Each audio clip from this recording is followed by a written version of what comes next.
What is up, guys? MACABESPEED coming at you. I'm gonna be working on a bin tack M50 for my good friends up at Phil's Hobby Stop. Phil's Hobby Stop in Fairbanks, Alaska is just getting off the ground, guys. Absolutely making that start into the brick and mortar style store. I can't be more proud of him. You know, I've watched his progression from an online only style vendor to where he's going at this point. He's absolutely rocking and rolling. So I want to go ahead and give a big shout out to Phil's Hobby Stop, and that's who we'll be going ahead and resealing this for today.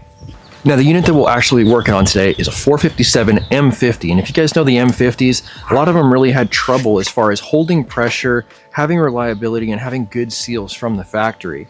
Some people have already gone ahead and taken the time and effort to go ahead and remediate the issues that they found from the factory. But if you haven't done that, I'm here to help you out today with a full O-ring breakdown. Degassed at this point, obviously got a gauge in my hand, but since the finer points of this thing are kind of a mystery to some people out there still, I want to go through every piece of the puzzle. Now here's where it starts out at. This is actually where I pulled that gauge out of. This port on the bottom is a threaded fitting that takes a larger thread down to a smaller size. It's like basically a taper bushing with threads on the exterior and the interior as well. Let's go ahead and get that guy removed.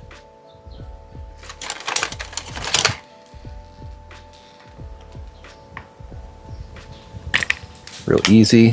This is an O-ringed seal, by the way. There is an O-ring on the back side of this small bushing, and you are going to want to inspect it because that's a direct leak into the air system for this rifle. Always drop parts, and it's always terrifying because they almost go through my deck every time. Okay, so as promised, O-ring. Throw this trash in the garbage. Clip that guy off there.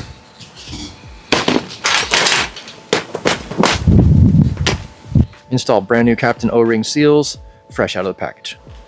Right on over. Easy, easy, easy. So simple. Seat the O-ring. Reinstall. And you're really going to want to make sure that you get a flush fit on this, because that flush fit is going to guarantee that the O-ring is sitting in the sealing surface area of this port where it's supposed to be nested. Attention, don't need a ton of pressure on there. Let's go ahead and remove our valve.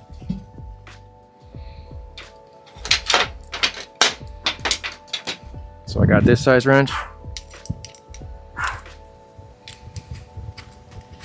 Go ahead and pull the scrub screw all the way out.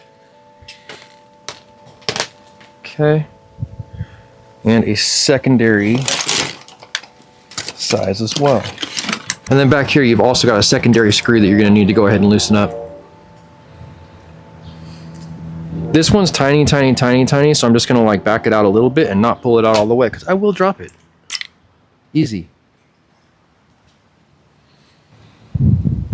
Look how beat to death those O-rings are. You could just see like the inconsistent gappiness of it. Sucks. We'll go ahead and use our quick fill probe hack here to go ahead and use the fill probe like a T-handle to remove this valve. Easy.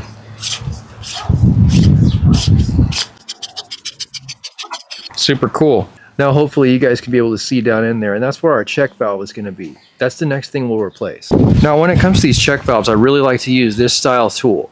This little security bit fits directly around the actual check valve post itself and fits perfectly in the slot. So I'm going to go ahead and use this nut driver and do real easy by hand, just pop it out. Easy, man. It works so smooth when you have the right tools. It does make a difference. Don't ever underestimate the right tools. It does not look terrible. This one actually looks better than most. So even though I could leave this here, I'm not going to do that to Phil. 100% every seal in the gun getting replaced. Use a little pair of clippers. Bam, clip that thing. I have one of these 5mm external diameter, 2.5mm internal diameter, and 1.25mm thickness O-rings. That's the real size right there. That's the real size. So if you were wondering, that's it. And just like pray I don't drop this thing, right? There it is, good to go. You can see this fresh O-ring has a little bit extra girth the other one just didn't possess. Spring goes on the back. Post side with the spring goes in the back side of this hole. And then I'm just gonna go ahead and drop this guy into the space where it's supposed to be, and then use some tools to make sure it stays where it ought to go. At this point, we'll go ahead and reinstall our bottle onto the back side of our valve. And it's just gonna thread on. I like to give it a reverse thread and then forward. Use our tiny midi cutters. Cut this O-ring out of here. And we'll go ahead and slide on brand new seals. Bam, first ring land, good to go. And I always like to put the first one on up top first, right? So that the second one can just slide right over it and not get caught in that gap. Boom. Peasy. We're gonna go ahead and get into the valve section of this thing, and that's what this large screw right here is gonna be. We're gonna use a big flathead screwdriver. We're just gonna open that thing up.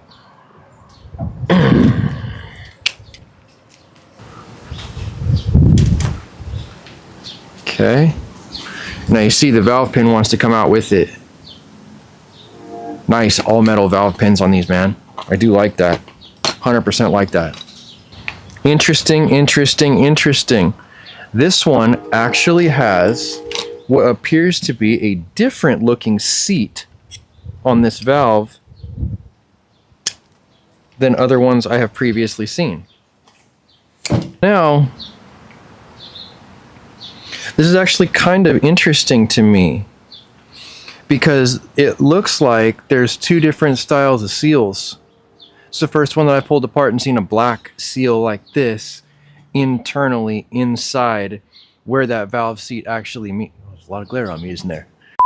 I do definitely have faith in this guy though, because of the fact that it was holding pressure when I disassembled it. Now that we've gone ahead and replaced this O-ring, the only thing that we'll need to do is add some silicone oil to really seat it down in that recess where it's supposed to, and it should be all set up. Some treadmill lubricant here, 100% silicone. Quick drop. Get it all the way around it. Ready to install. This does have a taper, so you're going to want to make sure that the taper that fits the valve pin is actually facing towards the barrel of the gun. I just like to put it in there and pop it right on in with my pinky. Seems to do pretty well.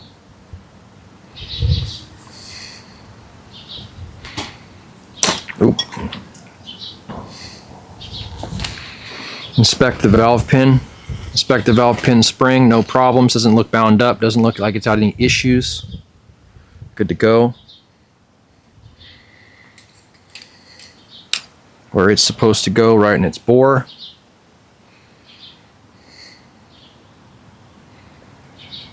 Looking good.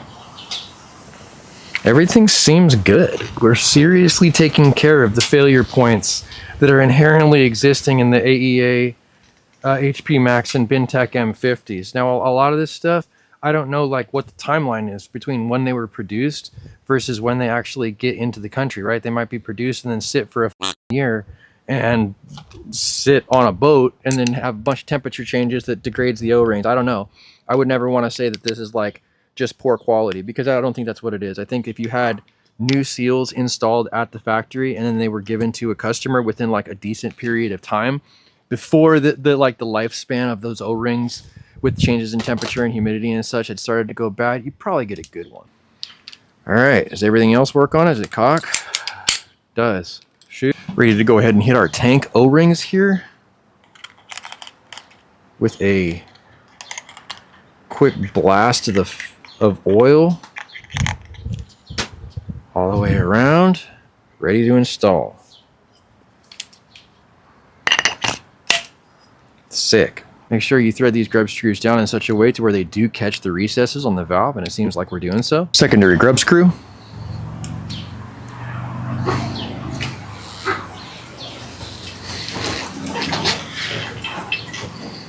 Now at this point, it's time for us to go ahead and put this gauge back on in, and we're going to just go ahead and thread it in by hand. I don't like to put anything on the threads because there's an O-ring seal inside of that bushing, where that gauge meets up. So the more I tighten this down, the more it's actually going to seal against that O-ring without any tape on the threads or anything else.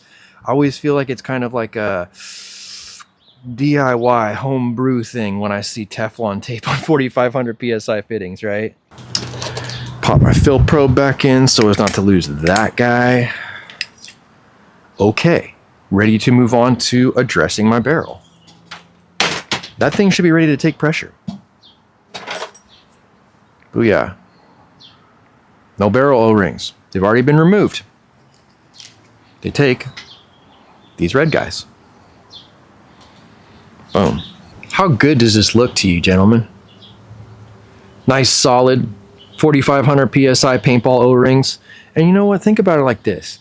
They are duck, dodge, dive, dip, and dodge when it comes to the paintball guys. So if it works for them and it's tough enough for them, chances are the people who pussyfoot around with their actual air guns are going to be just fine longevity and toughness wise when it comes to the O-rings. I mean, the paintball guys are brutal. Just kind of lining it up to where you can kind of just see the recessed shoulder of that come to the edge of the receiver there. And that's going to be the best way to go ahead and locate this guy. It's going to be a little bit tight likely with that secondary lip of that shoulder sticking up, but we can make some final adjustments once we get a magazine in it. So I think that the only thing that we really have left to do is go ahead and validate this whole rebuild by hitting it with some pressure. Now in this case, I've also gone ahead and hooked my boy up extra special by giving him these billet fixed stock, folding stock eliminators. And what that does is, I've noticed with the AEA stocks, they love coming undone at the worst moment possible in time, right? So I would hate to have it at a critical moment come undone and fail to put a shot on target that you need to, right? Folding stock eliminators, 100% fixed, way more solid, never gonna fail you in the moment. So here you go. Thank you. You're welcome, Phil. Good job. Let's give it a shot.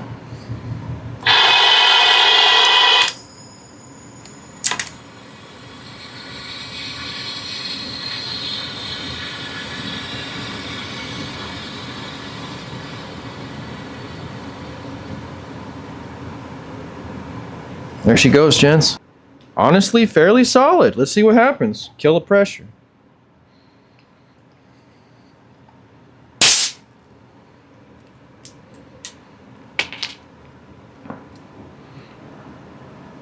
Hear anything, gents?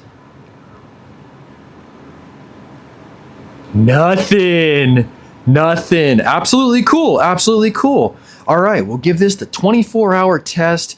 Come back to it, check it tomorrow, and see where we're at. This tank is super hot right now, so I do expect it to drop to about 2,500, but it should be good to go.